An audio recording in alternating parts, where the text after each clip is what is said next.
జలవనరుల శాఖ మంత్రిగా నిమ్మల రామానాయుడు సచివాలయంలో బాధ్యతలు స్వీకరించారు. జగన్ ప్రభుత్వ హయాంలో పోలవరాన్ని ఇంకో 20 ఏళ్లు వెనక్కి తీసుకెళ్లారని మండిపడ్డారు. ప్రాజెక్టును విధ్వంసం చేసి అబద్దాలు చెప్పారన్నారు. పోలవరం డయాఫ్రమ్ వాల్ దెబ్బతినడం వెనుక కాంట్రాక్ట్ సంస్థ మార్పు కారణమన్నారు.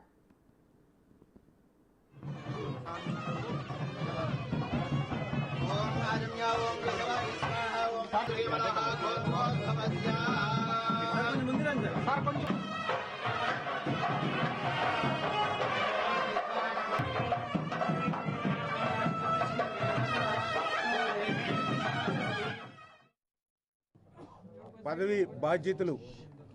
తీసుకున్న తర్వాత ఏదైతే నేను మొట్టమొదటి సంతకంగా ఏదైతే ఇమ్మీడియట్లీ రైతాంగానికి ప్రజలకి మేలు చేకూర్చేటువంటి విధంగా ఏ విధంగా మనం వాళ్ళకి సాయం చేయగలనే ఆలోచనలో భాగంగా మరి ఏదైతే గత 5 సంవత్సరాల జగన్మోహన్ రెడ్డి పాలనలో కనీసం తూడుకి గురబడక కూడా మందు కొట్టలేనిటువంటి స్థితిలో చిన్నపాటి వర్షానికి కూడా వేలాది ఎకరాలు ఏదైతే పంట ముంపు గురవుతుందో ఈరోజు జూన్ 20వ తేదీ వచ్చినా కూడా ఇప్పటికీ కూడా జగన్మోహన్ రెడ్డి గత ప్రభుత్వం కనీసం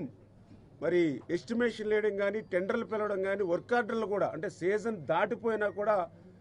వ్యవసాయం పట్ల రైతాంగం పట్ల ఎంత నిర్లక్ష్యంగా వ్యవహరించి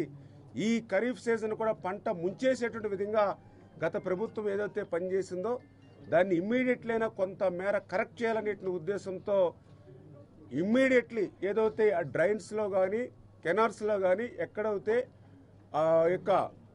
గురబడ యొక్క తూడు ఇటువంటి బీడ్ అంతా కూడా ఇమ్మీడియట్లీ క్లియర్ చేయమని చెప్పేసి